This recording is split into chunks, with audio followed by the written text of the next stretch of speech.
आज के वचन से अब हम सीखेंगे। पिछले कुछ सप्ताहों से हम देख रहे हैं परमेश्वर के नामों के बारे में।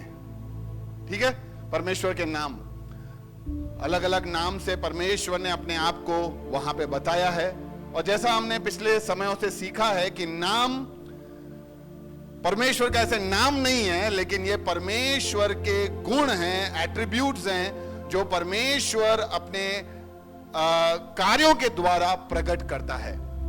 परमेश्वर दिखाता है कि वो किस तरीके से हमारे लिए विश्वास योग्य, किस तरीके से हमारे लिए लाभदायक और किस तरीके से हमारे लिए परिपूर्ण है। तो हम पिछले कुछ सप्ताहों से इस श्रृंखला को देख रहे हैं, जिसमें हमने सबसे पहले सीखा था किसके बारे में? यहोवा ईरे। हमने देखा परमेश्वर यहोवा ईरे है। ईरे का मतलब वो हमारा उपलब्ध करवाने वाला है। जहां पे हमने अब्राहम की कहानी से हमने सब कुछ सीखा कि किस तरह से वो हमारे सभी आवश्यकताओं में वो हमारा ईरे है, वो हमारे खालीपन में वो हमारा ईरे है, वो जब हम भरपूर हैं तब भी वो हमारा ईरे है, जब हमारे सारे विलंब हो, जब देरी हो रही हो तब भी वो हमारा ईरे है, और अंत में हमने ये देखा कि वो हमारा अनंत काल तक ईरे रहेगा। आमीन। फिर हमने उसके बाद पिछले सप्ताह में ये देखा कि परमेश्वर हमारा यहोवा राफा है। जब हम राफा पुकारते हैं तो हम सिर्फ चंगाई तक उसको सीमित ना कर दें, या चंगाई शब्द का हम मतलब सीमित ना कर दें। चंगाई सिर्फ शरीर से या बीमारी से या हमारे तक दुखों से नहीं है। हमने इसके बारे में गहराई से सीखा, समझा कि वो सभी रोगों से चंगाई देने के लिए वो यहोवा राफा है। वो शारीरिक दर्द से हमें चंगाई देने के लिए यहोवा राफा है। वो सारे अपराध बोध, वो सारे शर्म, गिल्ट एंड शेम से हमें चंगाई देने के लिए वो यहोवा राफा है। वो हर एक डर, हर एक भय, every fear and every phobia, हर एक से हमें निकालने के लिए वो यहोवा राफा है। वो सारे श्राप, जादू टोना, हर एक से हमें हटाने के लिए और हमें छुटकारा देने के लिए यहोवा राफा है। और हमने देखा कि सारे इमोशनल पेन, सारी भावनात्मक पीड़ाओं से भी हमें छुटकारा देने के लिए वो यहोवा राफा है। हालेलुया। हमने परमेश्वर के इन नामों की गहराइयों को जितना प्रभु ने प्रकट किया हम उतना सीखे। आज परमेश्वर के एक और नाम को हम सीखेंगे, समझेंगे और जानेंगे। पड़ोसी को बोल दो कि तैयार है क्या? क्योंकि परमेश्वर, I am enjoying and I am loving it so much. मैं अभी तक आज तक अभी ये श्रृंखला को लिया नहीं था, लेकिन प्रभु ने मेरे दिल में डाला और मैं जब सीख रहा हूं तो मैं आपको बोलूं, मैं रो रो के तैयारी होती है मेरी। पता नहीं क्यों। मैं ये प्रचार करने से ज्यादा, बहुत बार आपको बताया कि प्रचार करने से ज्यादा मजा तैयारी के अंदर आता है कि जब प्रभु बोलता है और अपने सुनते हैं और उसको सुन के अपने इस खुशी के साथ अपने आप को तैयार करते थे कि वाह क्या बातें करता है तू प्रभु, गजब है तू, तेरे जैसा कोई नहीं, कितना अद्भुत है, और किस तरह से तू हम जैसों को न कभी छोड़ता है न कभी त्यागता है। आमीन। आज जिस परमेश्वर के जिस नाम के बारे में हम सीखने वाले हैं वो है यहोवा निस्सी। सबको यहोवा निस्सी। कितने लोगों ने पहले कभी यहोवा निस्सी शब्द को सुना है? हाँ, बहुत सुना है। कितनों को उसके बारे में पता है? जयवंत करने वाला है। आमीन। लेकिन हमने पिछली बार सीखा था कि जब तक हम उस मतलब के गहराई को हम नहीं जानेंगे, गहराई को नहीं समझेंगे, हम उसको अपने जीवन में नहीं उतारेंगे, तब तक वो नाम सिर्फ नाम के लिए रह जाएगा। जैसे आज हमने गवाही सुनी विनीता और अनिल की, तो विनीता और अनिल ने अपने बच्चे का नाम जूडा रखा है। क्या रखा है? ठीक है। जूडा का अर्थ क्या है विनीता? कि परमेश्वर का थैंक्स गिविंग और प्रेज। ठीक है, कि परमेश्वर की महिमा हो। तो अब जब ये बच्चा इस नाम को लेके बड़ा होगा तो इसको मन में ये पता है कि मेरे नाम का अर्थ क्या है। आमीन। या क्यों ये मेरा नाम मुझे मिला है। परमेश्वर भी अपने नाम के द्वारा ये हमारे जीवनों में, हमारे दिलों में डालना चाहता है कि वो हमसे क्या कहना चाहता है। तो यहोवा निस्सी, जिसका अर्थ है कि प्रभु मेरा झंडा है, प्रभु मेरा झंडा है। निस्सी का मतलब होता है बैनर, ठीक है। यहोवा का मतलब होता है ईश्वर, निस्सी यानी बैनर यानी झंडा। परमेश्वर, लॉर्ड इज माय बैनर, परमेश्वर मेरा झंडा है। बहुत बार हम खाली झंडा सुन के या बैनर सुन के, नहीं ऊपर बैनर लगाते हैं ना, ऐसा कभी देखा जमीनों पे बैनर, ऊपर बैनर लगाते हैं, झंडा देखा नीचे पड़ा हो, ऊपर हम उठाते हैं हमेशा झंडे को।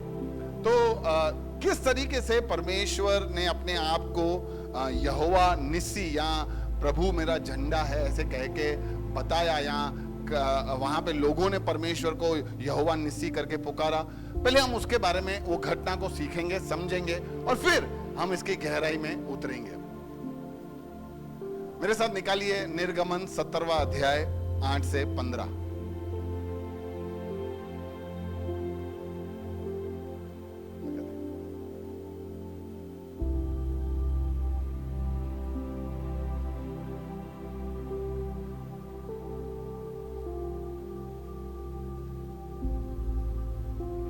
निर्गमन 17 अध्याय खोल लिया सबने? 8 से लेके 15। ओके।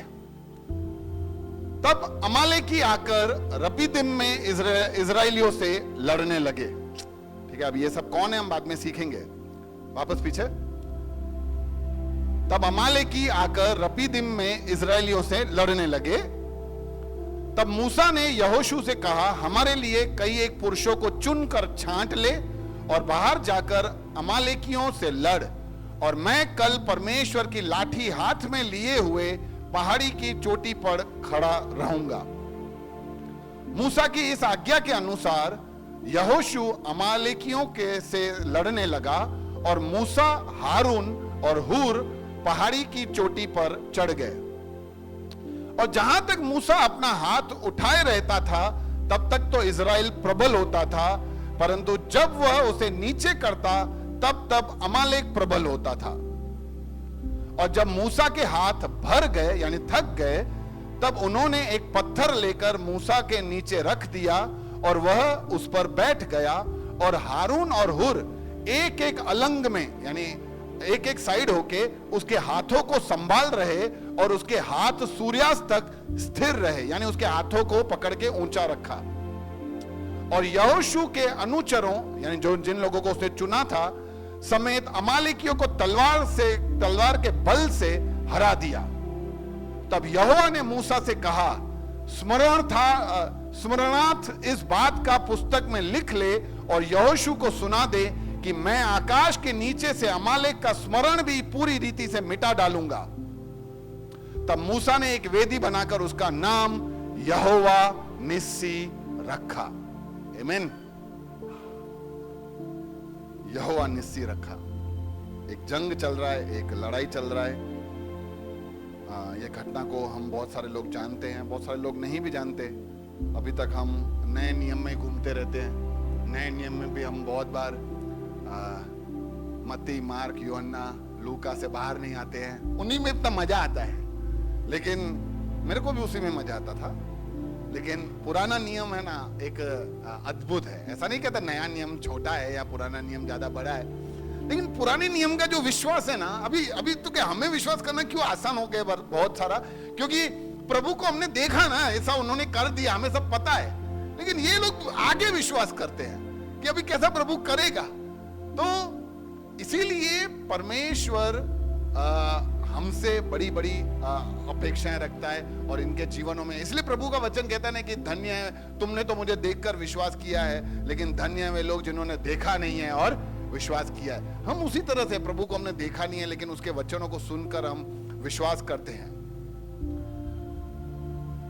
बहुत बार जब परमेश्वर यहोवा निस्सी करके बुलाया जाता है तो वो कहा जाता है जयवंत। जैसे अभी राम भाई ने बताया कि वो जयवंत खुदा है। बहुत सारे लोग बोलते हैं वो विजय का झंडा है, लेकिन एक्चुअली वहां विजय का झंडा है नहीं, वहां लिखा है प्रभु मेरा झंडा है। लेकिन क्योंकि परमेश्वर को कभी कोई हरा नहीं सकता, इसीलिए परमेश्वर हमेशा मेरा विजय का झंडा ठहरता है। परमेश्वर को कोई कौन हरा सकता है? प्रभु को कोई नहीं। इसलिए परमेश्वर हमारा विजय का झंडा ठहरता है। इसीलिए हम हमेशा उसको विजय का झंडा करके घोषित करते हैं। अब ये यहां पे क्या है, झंडा शब्द हम जब भी सुनते हैं ना तो माइंड में झंडा ही आता है।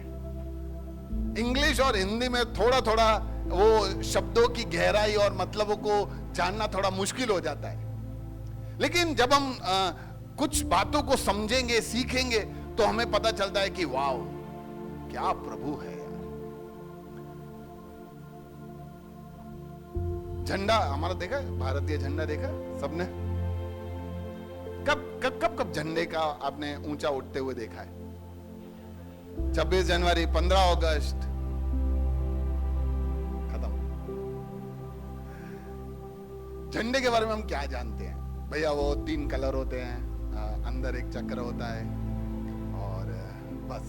वैसे आज के बच्चों को ज्यादा सिखाया जाता है, बताया जाता है, पढ़ाया भी जाता है। झंडे के लिए एक कानून है कि हम उसके साथ कैसा व्यवहार कर सकते हैं, उस तरह के साथ हम किस तरह से हम उसका हम इस्तेमाल कर सकते हैं। झंडा क्या दिखाता है? परमेश्वर हमारा कौन है? विजय का झंडा है। क्या दिखाता है? युद्ध में जीत का प्रदर्शन। जहां पे भी युद्ध होता है, आप देखोगे कि जहां पे भी लड़ाइयां होती है, इंडिया लोग जहां पे भी लड़े, जहां पे भी जीते, वहां अपना झंडा गाड़ देते हैं, हम विजयंत हैं। हमारी भी बहुत सारी लड़ाइयां चल रही है ना, हमें भी परमेश्वर को विजय का झंडा करके हम उसको हर जगह हमें गाड़ने के लिए परमेश्वर प्रोत्साहन देता है। परमेश्वर का झंडा खाली ये नहीं बताता कि ये जीत का प्रतीक है, लेकिन वो दर्शाता है कि अब वो स्थान भी उनका है। अगर हम कोई जगह के लिए लड़ते हैं, जब वहां पे हम जीत जाते हैं, वहां झंडा गाड़ते हैं, मतलब अब ये टेरिटरी मेरा है। मेरा है मतलब ये झंडा किसी व्यक्ति, किसी समूह का नहीं होता है, ये राष्ट्र का होता है। वैसे ही परमेश्वर जब किसी जगह पे वो विजय हासिल करवाता है हमें, तो वो जगह या वो विजय किसी व्यक्ति या किसी समूह का नहीं, वो विजय और वो जगह परमेश्वर का बन जाता है। वो हवा में लहराते हुए एक टुकड़े से बहुत बढ़कर है। हम भी बहुत बार खाली यहोवा मेरा निस्सी ऐसे करके हमारे दिलों में लेके चलते हैं, लेकिन उसकी गहराइयों को और उसके गंभीरता को और उसके सामर्थ्य को हम बहुत बार चूक जाते हैं। किसी देश का झंडा उसकी पहचान, उसके इतिहास का प्रतिबिंब, सांस्कृतिक विरासत का एक शक्तिशाली प्रतीक है, जो दर्शाता है कि हम कौन हैं और कहां से आए हैं। आमीन। परमेश्वर को अगर हम हमारे दिलों में, हमारे चाहतों में, हमारे जीवन में ऊंचा उठाकर उसको एक झंडा बनाकर अगर हम चल रहे हैं हमारे जिंदगी में, तो ये दिखाता है कि यहोवा मेरी पहचान है। लोग हमें किस तरीके से जानते हैं? हमारा पहचान क्या है? आया है कैरेक्टर ढीला, आया है तंबाकी, आया है, दुनिया ऐसे ही नाम दे देता है ना, कि जब आप आते हो या हम आते हैं तो क्या लोगों को ऐसा लगता है ये सही सलाह देगा, ये सही उपाय करेगा, ये गड़बड़ नहीं करेगा। मेरे स्कूल में एक शिक्षक है, जगदीश भाई करके उनका नाम है। उन्होंने ही मुझे प्रभु का वचन सुनाया था 2006 में, और उन्हीं के द्वारा मैं विश्वास में आया। तो उन लोग ईमानदारी को देख लेते हैं, समझे? बहुत बार क्या होता है, टीचर लोग आलसीपन में, अरे यार नहीं जाता है, जब तक कोई बोलेगा नहीं मैं लेक्चर में नहीं जाऊंगा। और कभी कभी लोग जेन्युइनली भी भूल जाते हैं कि मेरा लेक्चर था, अरे यार मैं रह गया, मैं गया नहीं। जब उनको याद दिलाओ तो बोलते अरे यार मैं तो भूल गया। तो लेकिन एक बार जगदीश सर का लेक्चर वो भूल गए ही नहीं आधे तक। तो बच्चे आवाज करे, शोर शराबा, तो हमने देखा किसका लेक्चर है, तो हमने देखा, मैंने बोला सर आपका लेक्चर है? तो अच्छा, अरे ऐसा है क्या, मैं भूल गया। हाँ गए। अक्सर मैंने देखा है जब और कोई भूल जाता है ना, तो लोग ऐसा बोलते हैं कि जानबूझ के वो गए ना, लोगों को पता है, बोला जानबूझ के तो नहीं था, वो ईमानदार है। समझे? वो किस झंडे को लेके चलते हैं वो हमारा प्रतीक बनता है। हम किसको ऊंचा उठा के हमारी जिंदगी में चलते हैं, ये वो दर्शाता है कि हम कौन हैं और हम कहां से आए हैं। प्रभु हमें अलग करता है, अलग। We are the way people, we are the called one. हम बुलाए हुए लोग हैं, हम अलग हैं, हम संसार के लोग नहीं हैं। नहीं तो दोनों में डिफरेंस करना बहुत, यानी दोनों में अलग कौन है, सांसारिक कौन है, प्रभु का कौन है, ये देखना बड़ा मुश्किल हो जाएगा। इसीलिए प्रभु हमें हमारे जीवन में वो विजय का झंडा बनकर हमें दिखाता है कि मैंने तुम्हें, तुम कौन हो और तुम कहां से आए हो। हम पापी है, हम पाप में से आए हैं, लेकिन अब छुटकारे पाए हुए लोग हैं और प्रभु की ओर बढ़ रहे हैं, जब तक वो प्रभु का झंडा विजयंत हमारे साथ है। झंडा गर्व, खुशी और अपनेपन की भावना देता है। प्रभु को पाकर क्या हम गर्व महसूस करते हैं? आई एम प्राउड यार, प्रभु मेरा है, मेरा। क्या बताऊं मैं तुमको, मेरा खुदा है। खुशी यार, प्रभु ने मुझे चुन लिया यार, अपनेपन, वो मेरा पर्सनल गॉड है, पर्सनल। आज सुबह हमारे यहाँ जो मेड काम करती है, मैं उससे बात कर रहा था। मैंने बोला आ कभी सत्संग में हमारे। बोला भैया आप तो यीशु मसीह को मानते हो ना? बोला हाँ। तो पर भैया मैं नहीं मानती। तो मैंने बोला मत मान, मैं कब बोलता हूं तू मान? तू खुदा को मान जिसने तेरे को, मेरे को, सबको बनाया है। बोला अभी तू इतनी सारी बातें बता दी है, वो दिया को बता दिया कि वो घर में झगड़े, ना पति के झगड़े, ना पति ऐसा ना वैसा। बोला मेरा खुदा ताकतवर है हर चीज से छुटकारा दिलाने के लिए। बोला भैया आपने देखा है? बोला हाँ। तो उसको थोड़ी और जिज्ञासा हो गई, यार इनका खुदा जबरदस्त है। क्योंकि हम जब बात करते हैं ना, जब लोग अपने ईश्वर का बात करते हैं तो वो खाली फॉर्मेलिटी है, और जब हम हमारे ईश्वर का बात करते हैं तो हम दावे के साथ बात करते हैं ऐसा ही है। उसमें दो ऑप्शंस नहीं है, शायद हो भी सकता है, हाँ ऐसा भी है, नहीं भी है। नहीं, हमें पता है कि हमारा खुदावन जयवंत है और वो छुटकारा दे सकता है और वो हर चीज से हमें निकालने के लिए सक्षम है। तो इसीलिए वो जब हमें पहन के चलेंगे ना, तो हमारे अंदर गर्व, खुशी, मेरा है, माय गॉड। झंडा हमें बलिदान और उपलब्धियों की याद दिलाता है। प्रभु का झंडा वो हमें दिखाता है कि किस तरह से यीशु मसीह का बलिदान हुआ है और किस तरह से अनंतता की उपलब्धि हुई है। आमीन। जब किसी झंडे को फहराया जाता है तो यह दर्शाता है कि वह देश मौजूद है और अन्य राष्ट्रों के साथ जुड़ने के लिए तैयार है। हालेलुया। बहुत सारे लोग जो अपने आप को खुदा जताते थे इस पृथ्वी पे आए और उनकी कब्रें बंद हैं। वो कभी लहराया करते थे, आज वो उनका झंडा गायब है। लेकिन हमारे प्रभु जो जिंदा खुदा है, उसका झंडा आज भी लहरा रहा है। ये दर्शाता है कि वो अभी भी है और हमेशा रहेगा, और बाकी सबको भी उसके साथ रिश्ता बनाने के लिए आमंत्रण है। ये है सिर्फ झंडे का छोटा सा मतलब। अभी बहुत गहराई था, मैंने बोला खाली झंडे के बारे में नहीं बताना है, प्रभु मेरा झंडा कैसे है मुझे वो बताना है। तो बहुत जरूरी है हम इन बातों को समझे, हमारे दिलों में उतारें कि किस तरह से परमेश्वर यहोवा हमारे विजय का झंडा है।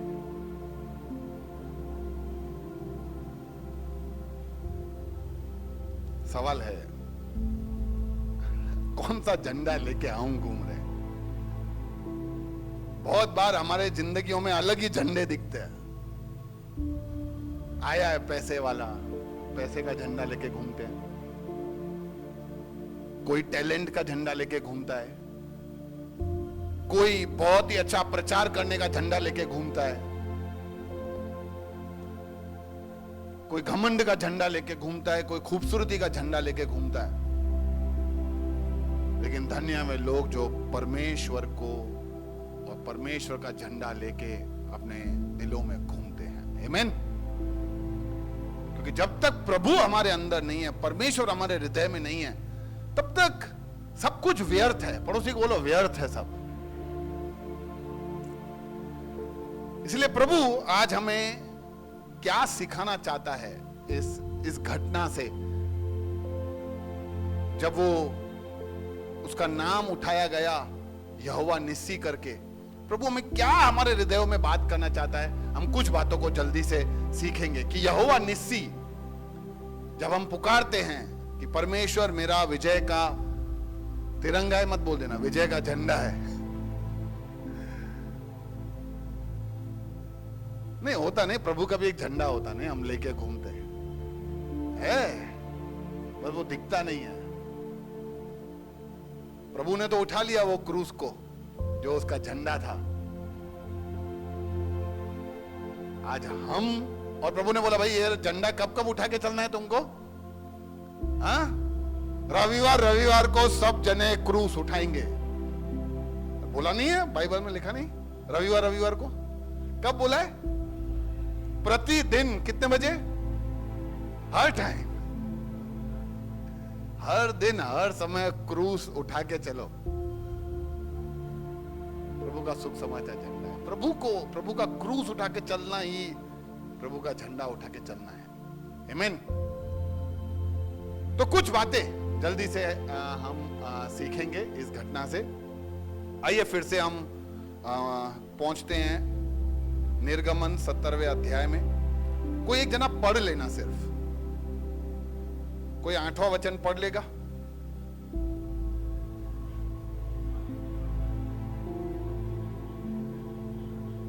ओके।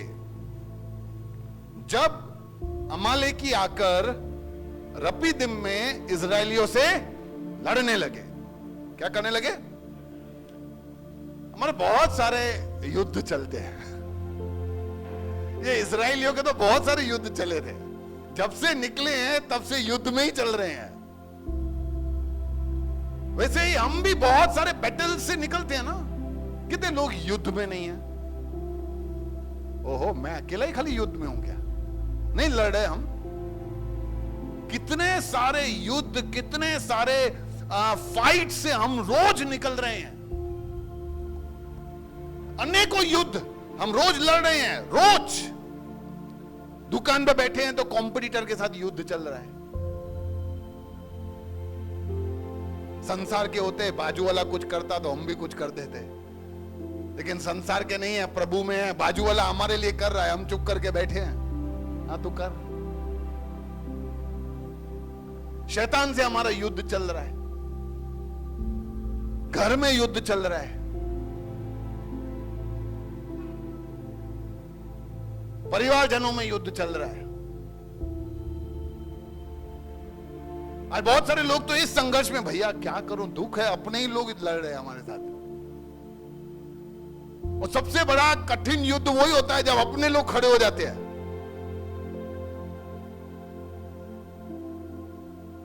कोई आदतों से लड़ रहा है, कोई पोर्नोग्राफी से लड़ रहा है,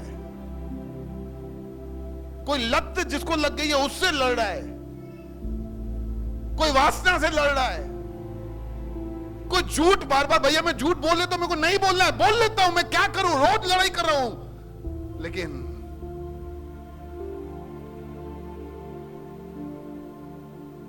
एक भाई को दारू पीने का बहुत आदत था। वो बोला कि भैया मैं कोशिश करता हूं, लेकिन मैं रोज ऐसे तय करता हूं कि नहीं पीऊंगा नहीं पीऊंगा, लेकिन जैसे ही शाम के 6 बजते ना, पता नहीं क्या हो जाता है। ऐसे लगता है कोई खींच रहा है। क्या करूं, नहीं रोक पाता, लड़ाई कर रहा हूं मैं, युद्ध चल रहा है। यहां पे भी आप देखोगे ना, किसके बीच में युद्ध चल रहा है? अमालेकी और इजराइल के बीच में। ये अमालेकी और इजराइल दोनों का अगर पूर्वज अगर आप देखो, अमालेकी जो लोग हैं ये आए हैं, अमालेक के संतान है सारे, और अमालेक ईसाऊ का पोता था, ईसाऊ का पोता, ग्रैंडसन ऑफ ईसाऊ, और इजराइल था याकूब के घराने से। दोनों भाइयों के घराने वाले लोग आके इधर फाइटिंग में हैं, स्टार्टिंग से ही फाइटिंग में थे। प्रभु ने जन्म देने से पहले ही बता दिया था ये लोग लड़ेंगे, एक दूसरे पे प्रबल करेगा और दूसरा उसकी सेवा करेगा।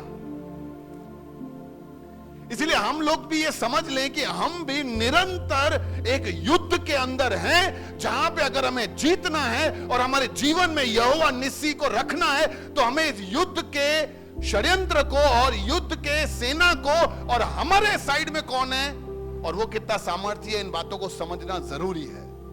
ये तो अपने हार जाएंगे।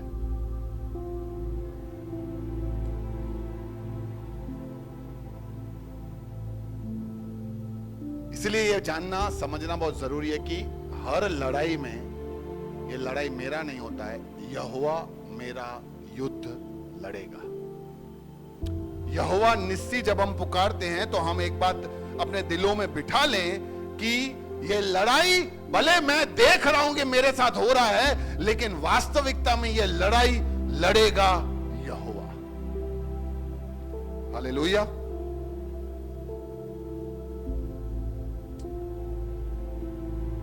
परमेश्वर का वचन बहुत ही स्पष्टता से कहता है कि हम निरंतर एक युद्ध में हैं। कौन किसके साथ लड़ रहा है? आत्मा और शरीर का युद्ध निरंतर है। और कौन जीतता है?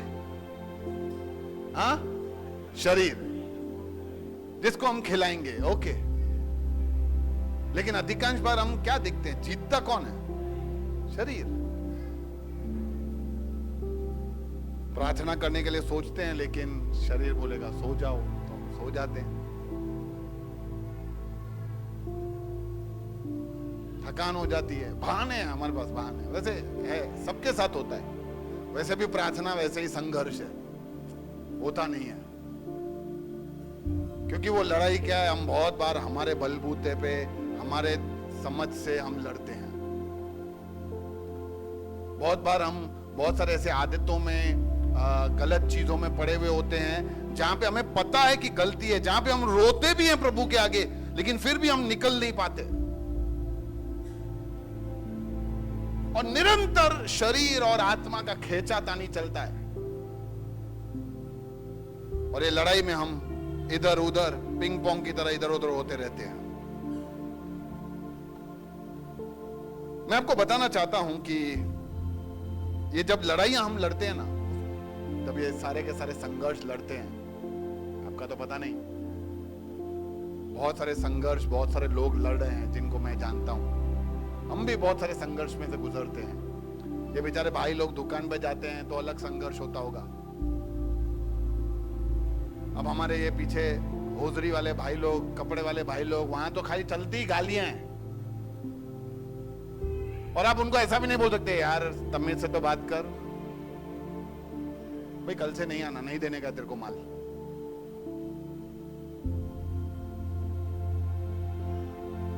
बहुत सारे संघर्षों में से, लड़ाइयों से हम, और ये सारी लड़ाइयां जब हम लड़ रहे हैं ना,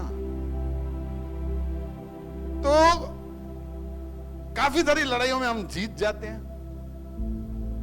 कभी जीते लड़ाई में? अरे जीते नहीं, बहुत बार हम हार जाते हैं, बहुत बार हम थक जाते हैं, और बहुत बार हम छोड़ देते हैं, रहने दो यार, कितना और प्रभु, कितना लड़ने का, मेरे को थक गया हूं, रोज वही वही लड़ाई, वही लड़ाई, वही लड़ाई, वही लड़ाई, कितना लड़ने का मेरे को।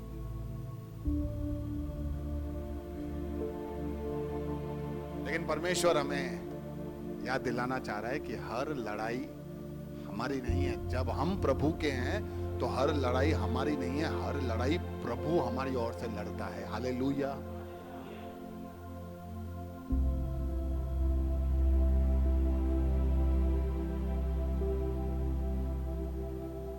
जब से बाप बनने का एहसास हुआ है ना मेरे को, बोलोगे भैया अभी हो रहा है क्या? वैसे तो 17 साल पहले बाप बन गया था, लेकिन वास्तविकता में बाप बनने का एहसास बहुत लेट हुआ कि अच्छा बाप भी होता है, ऐसा होता है। लेकिन जिस दिन से वो एहसास आया है ना, तब से मुझे प्रभु कैसा बाप है मुझे ज्यादा पता चल गया। वो मेरे को हर बात में एक ही चीज याद दिलाता है, तू ऐसा करेगा क्या? नहीं, प्रभु ऐसा कहते हैं तो मैं ऐसा कैसे करूंगा? वो मुझे हर चीज, हर छोटी बात में। कभी कभी मेरे बच्चों के साथ लड़ाई हो जाती है, बच्चे सुनते नहीं, आई गेट फ्रस्ट्रेटेड। क्या यार ये सब, छोड़ दो, जाओ, जो करना है, खड्डे में गिरना है गिरो जाके। फिर अचानक से उनके दिल में पता नहीं क्या होता है, पश्चाताप होता है, झूठा पश्चाताप होता है, क्या होता है वो मेरे को नहीं पता। वो आते हैं और सॉरी बोलते बोलते, पापा आपसे ऐसा नहीं। वो थोड़ा टाइम सही चलते हैं। कल रात को मैं प्रभु से बात कर रहा था, तो I was just thinking about this.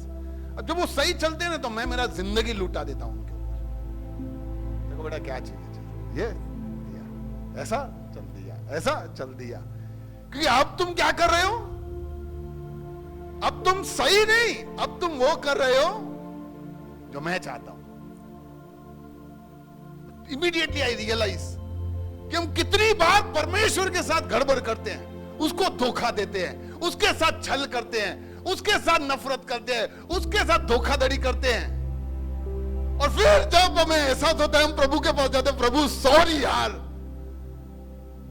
बोले ठीक है, चल ऐसा कर दिया, बस चल ऐसा कर दिया, ठीक, चल ऐसा कर दिया, ओके। वो नहीं छोड़ता यार अपने को, जैसे हम अपने बच्चों को नहीं छोड़ते, वो नहीं छोड़ता।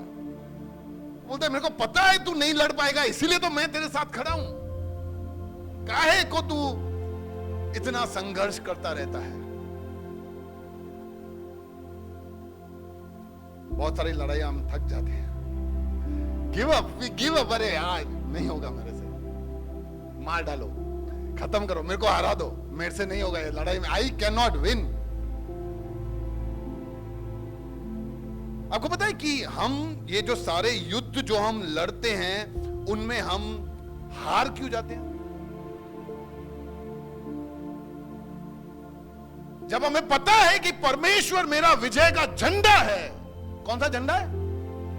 ये झंडा खाली उठाया नहीं है, ये वो झंडा है जो उठाया हुआ है जीत के बाद। परमेश्वर मेरा विजय का झंडा है। जब हमें पता है तो फिर हम कैसे हार जाते हैं?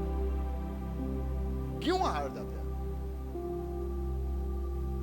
लड़ाइयां तो है ही, क्यों हारते हैं? दो कारण, सब बोलो दो। पहला कारण, जब हम परमेश्वर को वो बात कहने के लिए करते हैं जो हम चाहते हैं, न बल्कि जो वो चाहता है। प्रभु तू ऐसा कर। अच्छा तू बॉस है कि मैं हूं? और जब वो प्रभु नहीं करता है तो हम हमारी ताकत लगाते हैं वो काम को करने के लिए, और छेले हम हार जाते हैं। प्रभु ने जब स्पष्ट ना बोला है।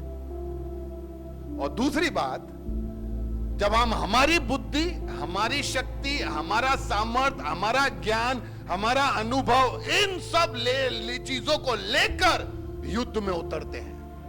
आओ मुझे पता है कैसे लड़ने का है, मेरे पास अनुभव है, मेरे पास ज्ञान है, मेरे पास बुद्धि है, मेरे पास वचन है। मैं इन सबको लेके, प्रभु के सामर्थ्य को लेके नहीं, प्रभु को लेके नहीं, मेरे ज्ञान, बुद्धि, एक्सपीरियंस, अनुभव, ताकत, सबको लेके जाऊंगा और मैं उनसे लड़ूंगा। और फिर हम हार के वापस आते हैं। प्रभु तू क्यों ऐसा करता है? क्यों ऐसा करता है? लेकिन आज हम समझेंगे कि किस तरीके से परमेश्वर हमें जीत दिलाता है।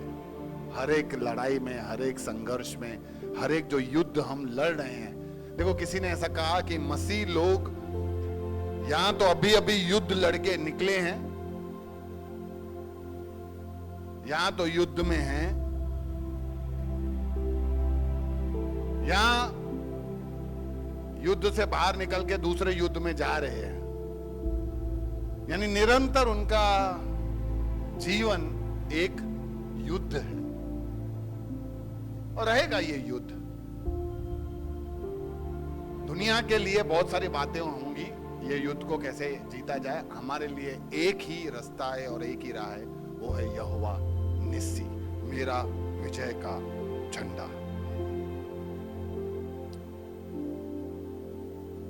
प्रभु का वचन देखो क्या कहता है, पहला शमूएल 17:47 में, यहां इकट्ठे सभी लोग जानने कि लोगों की रक्षा के लिए यहोवा को तलवार और भाले की आवश्यकता नहीं, युद्ध यहोवा का है और यहोवा तुम सब पलिश्तियों को हराने में हमारी सहायता करेगा। ये किसकी बात चल रही है? दाऊद की। किससे लड़ रहा है? गोलियत से। जब वो लड़ रहा है तो वो उसको कहता है कि अरे मैं, आप दाऊद के बारे में पढ़ोगे ना, जबरदस्त गुलेल चलाता था। मतलब हमने सुना होगा कि एक तीर दो निशाने, वो एक तीर से बहुत सारे निशाने लगा सकता था, लेकिन फिर भी वो अपने ज्ञान, अपने बुद्धि, अपने बल, अपने सामर्थ्य, अपने टैलेंट को लेके प्रभु के पास नहीं आया। वो प्रभु को लेके युद्ध में लड़ने आया। हम सब लेके आ जाते हैं, प्रभु तू रुक, अभी देख जो तूने मेरे को सिखाया है ना उसको लेके जाता हूं। अरे प्रभु बोलते नहीं, तू रहे, मेरे को लेके चल, हार जाएगा तू। लेकिन हम फिर भी समझ नहीं पाते कि हमें प्रभु को लेके जाना होता है। दुनिया ऐसा सोचता है कि ये क्या ऐसे लड़ाई करने आए हो, कुछ तो रखो। लेकिन हम प्रभु को लेके जाएंगे, दुनिया हमें ऐसा ही फालतू समझेगा। जैसे ये दाऊद गया तो गोलियत भी ऐसे ही समझ रहा था, क्या है मसल दूंगा तेरे को अभी। लेकिन जब उसको हराया तो सारे लोगों ने समझ लिया कि ये युद्ध किसने जीताया है। तो इसीलिए जब हम एक लड़ाई में चल रहे हैं और लड़ाई में लड़ रहे हैं तो हमारे जिंदगी में हमें नहीं, सबको पता चल जाना चाहिए कि मैं किसको लेके आ रहा हूं, ताकि जब वो युद्ध जीते तो परमेश्वर की महिमा दिखे। हालेलुया। जब लाल समुद्र को पार करने का बात आया, पिछली बार हमने देखा था कि आगे कुआं पीछे खाई, यानी पीछे फिरौन की सेना, आगे समुद्र। समुद्र में कूदो मरोगे, वहां रुको तो भी मरोगे। कैसे लड़ोगे? तुम थोड़े ही हो, उनसे कैसे लड़ सकोगे?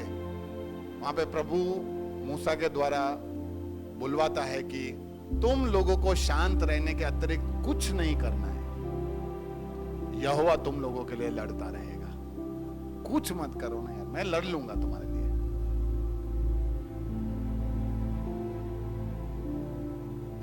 दूसरा इतिहास 20:17 में हम देख रहे हैं कि इस युद्ध में तुम्हें लड़ना नहीं है, अपने स्थानों पर दृढ़ता से खड़े रहो, तुम देखोगे कि यहोवा ने तुम्हें बचा लिया है। यहूदा और यरूशलेम के लोगों, डरो नहीं, परेशान मत हो, यहोवा तुम्हारे साथ है, अतः कल उन लोगों के विरुद्ध जाओ। बहुत अद्भुत है ये तो। खोलते हैं दूसरा इतिहास, खोलो 20वां अध्याय।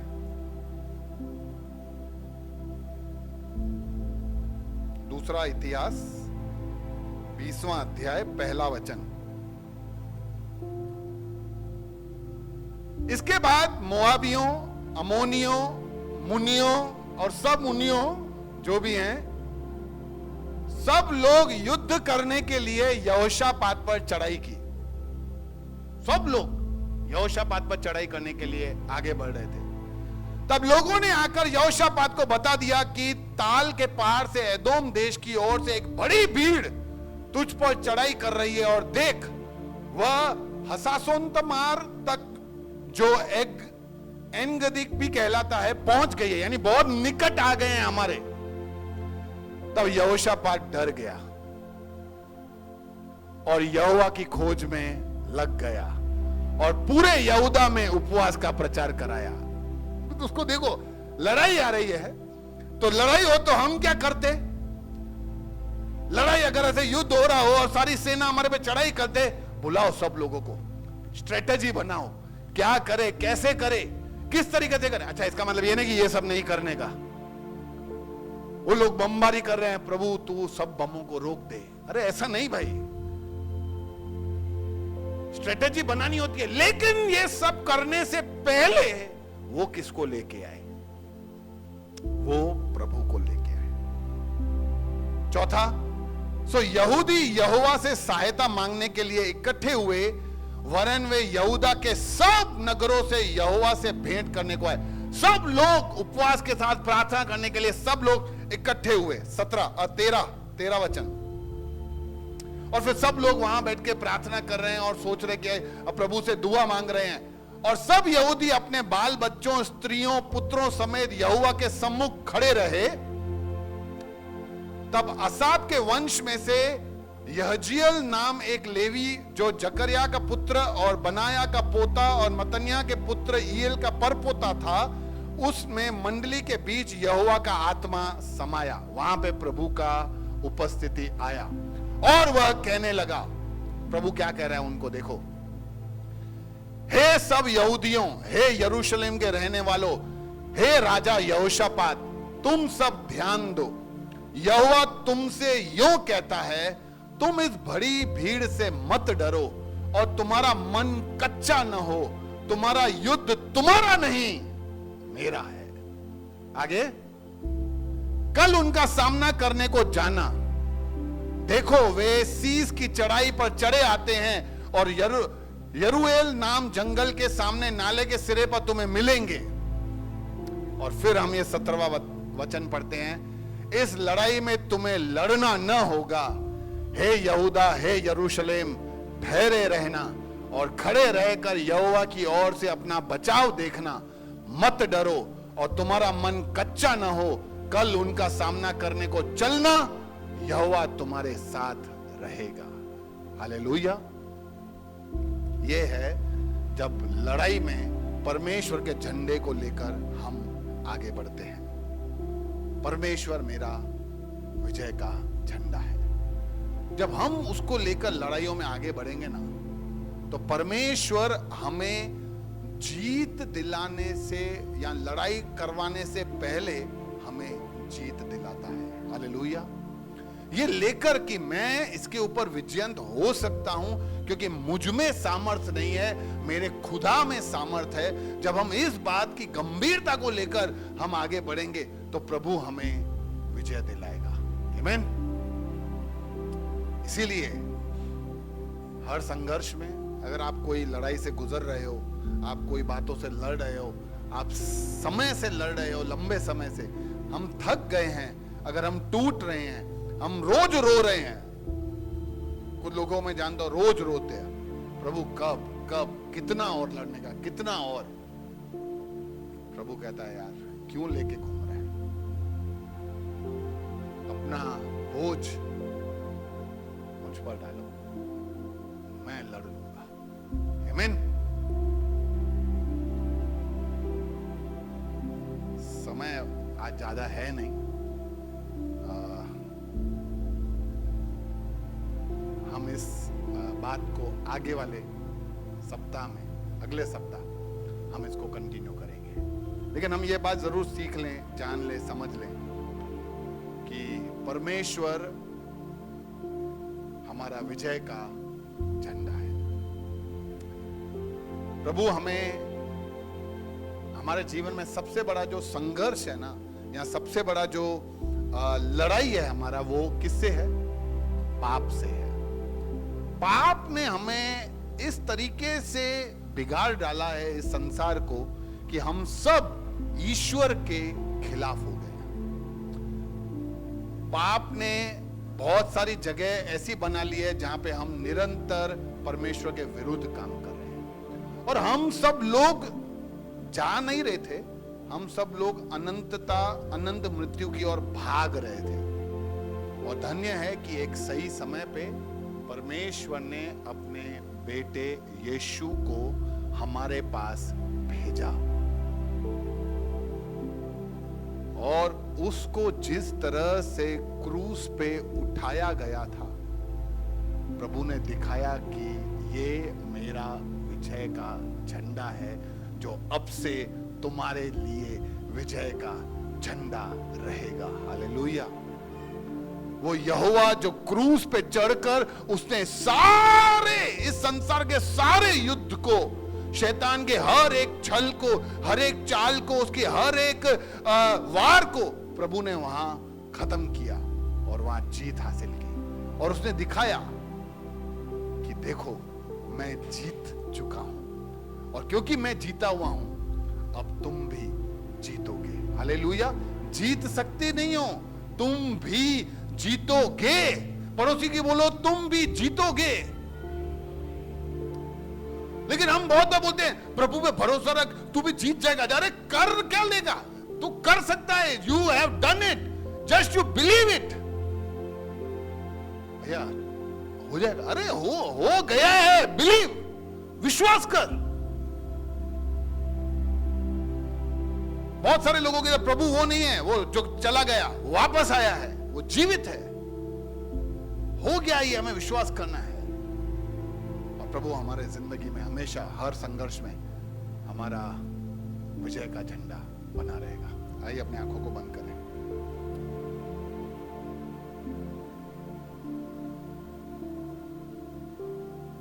प्रभु मैं धन्यवाद देता हूं तेरी रहमत के लिए, तेरे अनुग्रह के लिए, तेरे दया के लिए। प्रभु मैं जानता हूं कि हम बहुत सारी लड़ाइयां लड़ते हैं, बहुत सारे संघर्ष से हम गुजरते हैं। और यहां बैठे प्रभु हम सब में बहुत सारे ऐसे लोग हैं जो निरंतर लड़ रहे हैं, निरंतर टूट रहे हैं,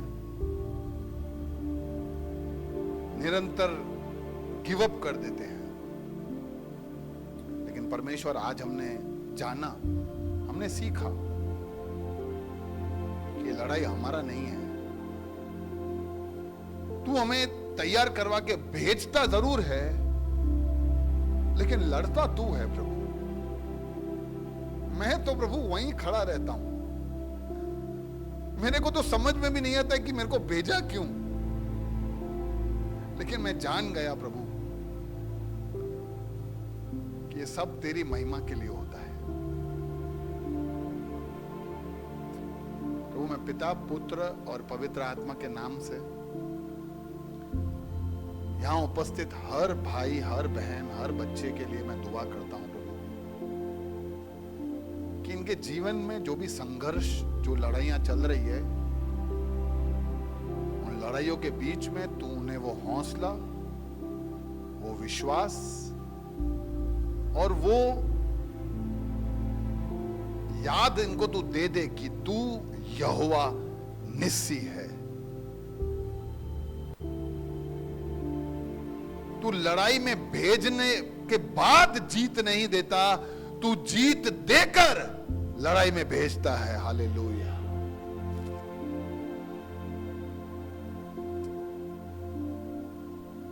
प्रभु दया करना। ये शब्द को सिर्फ हम सुनकर चले न जाने वाले बने, लेकिन इसकी गंभीरता और इसकी गहराई और इसके सामर्थ्य को हम हमारे दिलों में उतार कर हर संघर्ष के आगे, हर लड़ाई के आगे यीशु के नाम से जब हम यहोवा निस्सी को पुकारे तो हम उसमें आगे बढ़ने वाले और जीत हासिल करने वाले बने राजा। हालेलुया। तेरी महिमा निरंतर हमारे जीवन से होती रहे। सब लोगों को फिर से तेरे हाथ में सौंपते हैं, यीशु मसीह के नाम से मांगते हैं, आमीन।